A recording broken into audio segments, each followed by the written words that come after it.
What is going on, people inside that internet machine? Welcome to this episode of Odds and Ends, and tonight I want to talk about the Nintendo, specifically games that I didn't grow up with.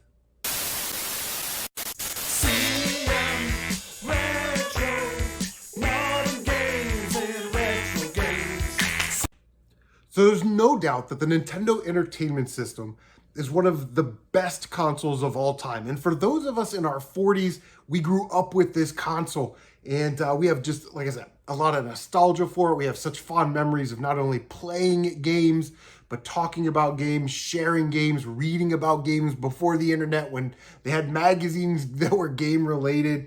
And, it was just a magical time. And I was on a quest this year. I wanted to beat 100 Nintendo games in my lifetime, and I've done that. But I was starting to think about all those great games that we had when we were kids. We all had same experiences, but different experiences. You know what I mean? Like everybody seemed to have Mario or Ninja Gaiden or Contra, RBI Baseball, Tecmo Bowl, Excite Bike, those types of games. But everybody's collection sort of had some of these oddball titles. For me, well, it was definitely Kabuki Quantum Fighter. Nobody in my neighborhood had that. And the Space Shuttle Project, again, a game nobody in my neighborhood had. And we would trade games for the weekend, or, we'd stay over at each other's houses and play games all night, just like we used to do, like that was so much fun to do back in the day. But as I've gone on this quest to get to that magical 100 Nintendo games beaten, I started thinking about, well, what are some of these great Nintendo games that I've been able to experience as an adult? Games that I never played, I never beat, I didn't have any nostalgia for. So that's what we're going to talk about tonight. I actually have 16 games. I'm only going to talk about 8, so I've got enough for a part 2. Now, if this video crushes in the algorithm, and I'm talking like 50 views and 20 likes. If we can get there, guys, if we can get to 50 views and 20 likes, I will do part 2. How about that? That is the deal. So, not in any particular order, the Nintendo games that I love, that I didn't grow up with, that I discovered as an adult. The first one is game number 100 that I have beaten in my lifetime, and that is Metroid. Metroid is this crazy, awesome game. I love it despite its flaws. It's essentially an action platformer where you take Samus Aran through this Space Pirates base and you find upgrades. You take out Kraid, you take out Ridley, you go to Torian, you fight some Metroids, you take out Mother Brain, and you blow up the entire facility. But I think what makes Metroid so special is that it's just so different. It gets knocked for not having a map, even though in the manual there's sort of a rudimentary map. But that's not how this game is, it's not how this game is supposed to be played. The argument is, well, Zelda had a map and Zelda was released earlier. Yes, but Link has knowledge of Hyrule. He grew up there. He would know where these spots are. Samus is being thrust into this underground facility that she's never seen before. Now, could we say that maybe the newer Metroid style is a lot better for this type of game where you don't really have a map, but as you fill in certain areas, it kind of makes a map for you? Probably, but that's just not how games were made back in 1986.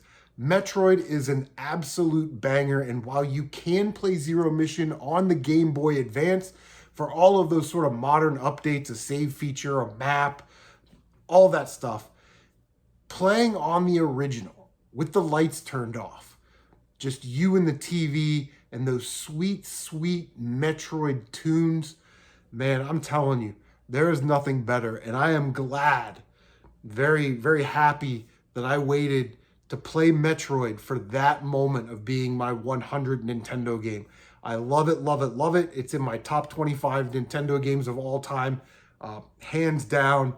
And I just think that if you give it a chance, and you struggle, then look up the map. Then make it a little bit easier for you. But playing this game without any knowledge, I love the challenge of that. So number 1 today is Metroid. All right, coming in at number 2 today is the last hidden gem on the Nintendo. It's yrus. Gyrus is a shoot 'em up game, and you know that I love my shmups, my STGs, my shooting games.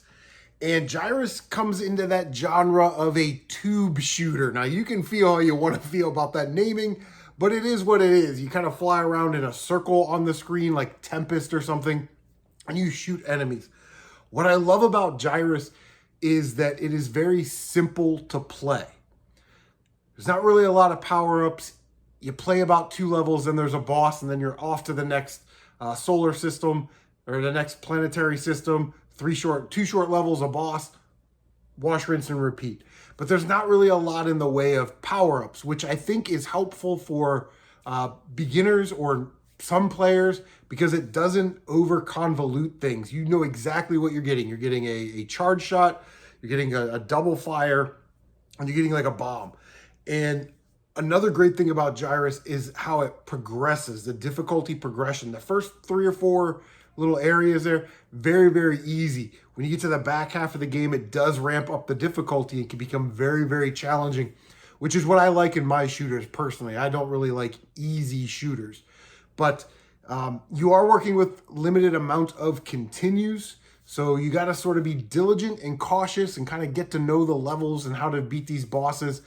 A lot of them are sort of the same. Again, a level of familiarity for the player. You can knock it as, well, they're all sort of the same.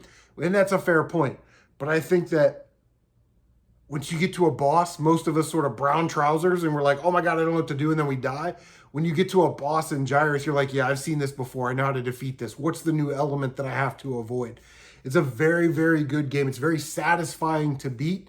I never played it as a kid, never owned it, never rented it, didn't know anybody that had it. I didn't even know this game existed until I was an adult. So I'm very happy to have put Gyrus on NES games I discovered as an adult.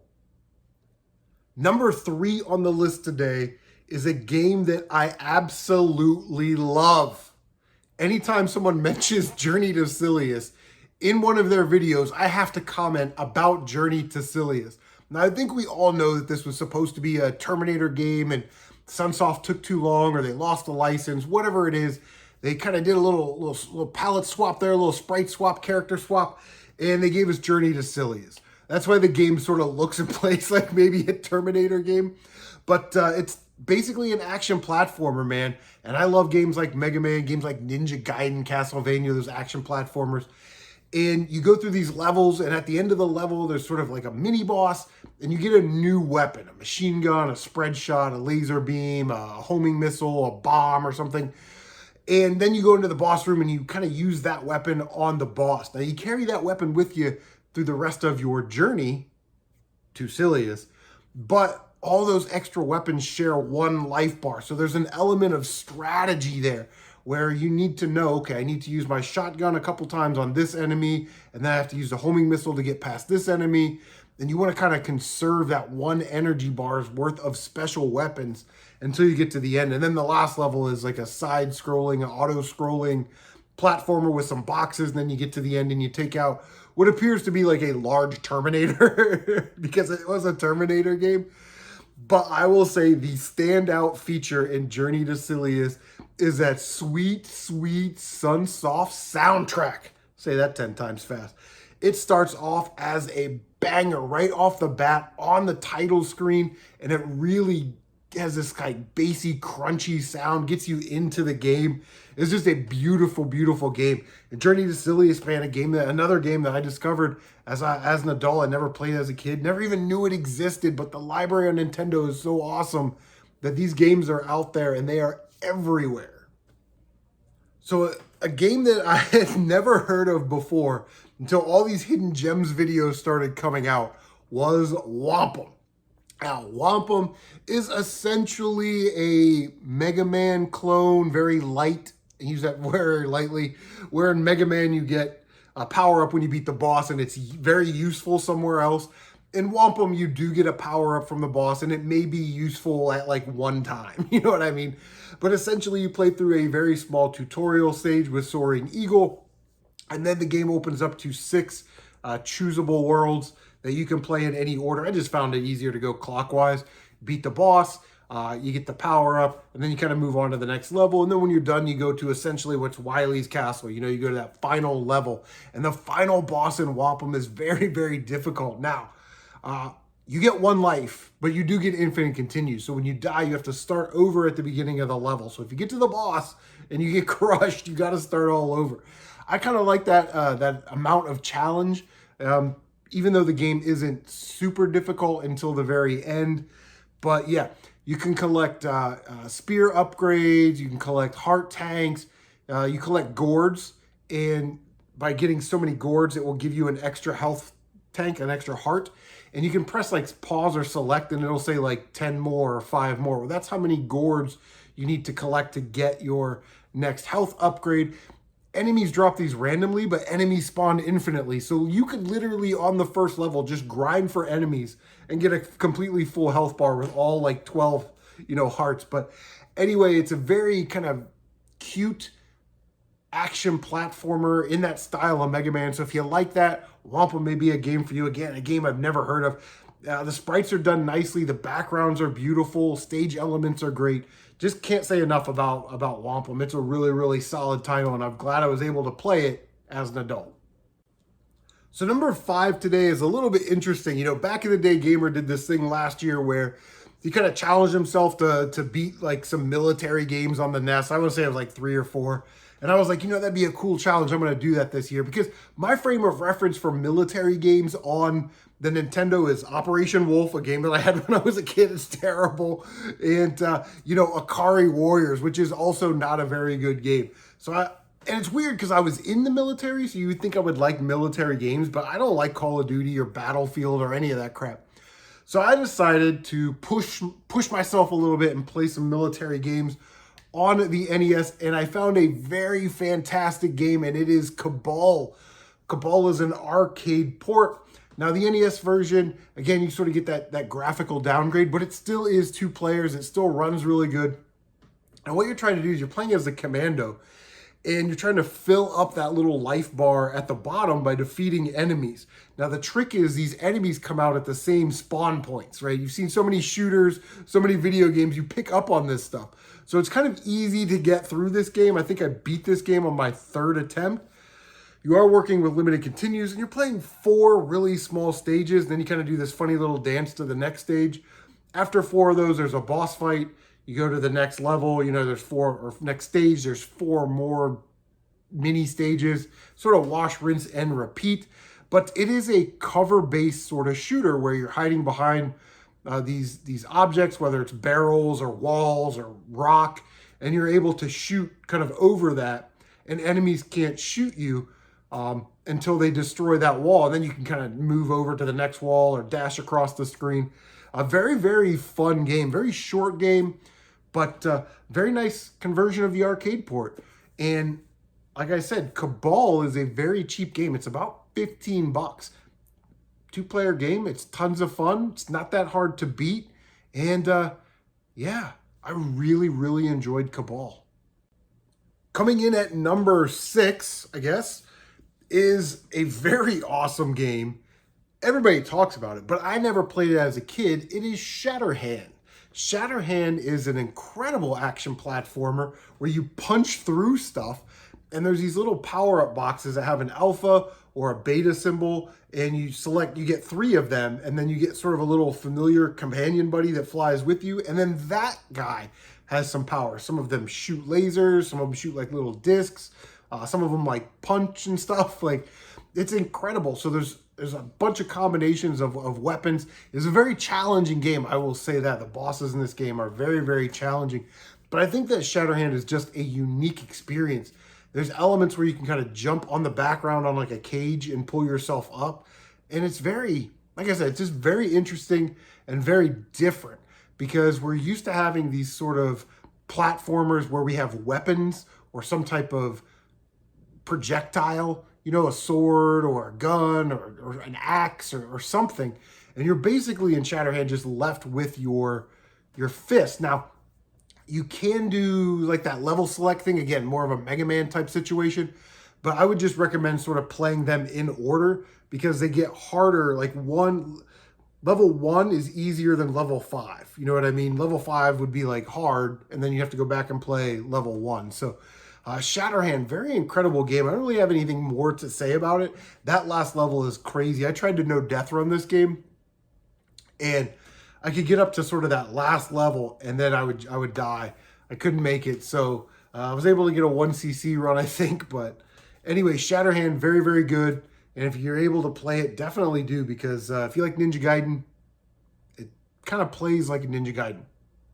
Coming in at number 7 is a game that I would have loved as a kid. I would have loved this game. You get home from school, you lie to your parents, tell them that you did your homework. Oh yeah, I got that done. And then you turn on Disney Afternoon. Chip 'n Dale's Rescue Rangers, Tailspin, Gummy Bears, and of course, let's get dangerous, Darkwing Duck. I loved Darkwing Duck. That was my jam back in the day. I had no understanding that they created a Nintendo game based off of Darkwing Duck.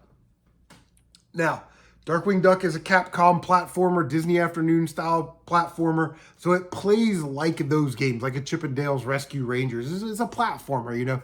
And you take Darkwing Duck and you go through these levels, and at the end of the levels, you know, it's like Liquidator or Megavolt or whoever the character is, you know.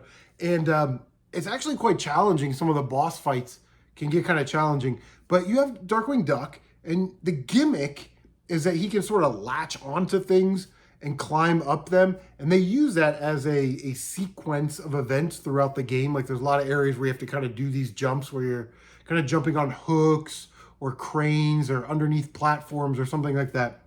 And it all works very, very well. Darkwing, he can duck, he can block projectiles with his cape, and he has a couple different gas gun ammunition types. You know, one kind of drops on the floor and spreads across the floor, so you can take out enemies that, you know, you can't normally reach. One of them is like a plunger arrow that you can shoot into the wall, and you can use that as a platform. It's all very, very fun. You get to select between the first 3 levels, and then you can select the next 3 levels, and then you fight the final boss. You go to the final boss.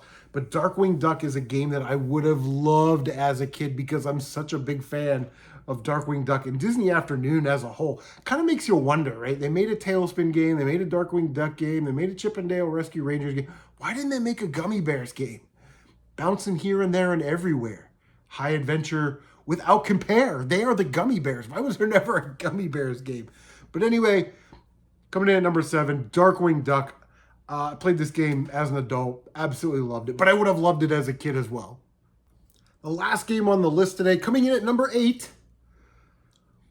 from one of my favorite developers of all time.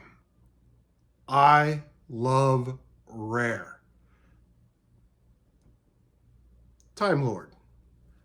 Now, a lot of these I actually think Rare had something to do with Cabal. Anyway, Rare has so many titles on the NES that you wouldn't know. Like you would know like Battletoads, RC Pro-Am, you know, stuff like that. Did you know they did Jeopardy 25th Anniversary Edition, Anticipation, Wheel of Fortune, right? They did a bunch of games on the NES. They all have that Rareware look and feel. But aside from Battletoads, I don't think any of them really capture that Rareware experience like Time Lord. Time Lord, you're playing as this guy and you're going through these levels to stop these people. The bad guys are trying to manipulate time so they can go back to their present. I'm trying to explain time travel on this channel. So then they can win the war. So they've got to go through time and manipulate time. Your job is to stop them. And to stop them, you have to go through these sort of isometric, almost Double Dragon style levels where you have to find these orbs. You get 5 orbs, you can fight the boss. You fight the boss, you move on to the next level. You're doing this on a time limit as well, so you kind of have to be quick about it. The thing is there's a puzzle element to this game. Some of these orbs aren't going to be in the same place every time you play the game, and they're puzzle based. So like on the first level, you have to like get all the mushrooms and the orb will appear. Sometimes you have to go up and down platforms to get an orb to appear. Sometimes you need a certain weapon to get an orb to appear. But you have to kind of be familiar where like the 8 or 9 possible locations for these are in each level, so you can get them as fast as possible, so then you can fight the boss and then go to the next level. But I will say that the levels are nicely done. The first level is like a medieval level. There's an old west town. There's like Normandy, France, you know, like World War II. There's a pirate ship. Like, it's just very diverse. It has that Rareware touch to it, where the controls are serviceable, but it's just a little bit off. And I love that sort of Nintendo jank. Like, I love trying to figure that out. That's why I love Battletoads so much. But Time Lord, in each level, you're also going to get a different weapon. So you get like a sword, a 6-shooter, and a machine gun and bombs and stuff like that.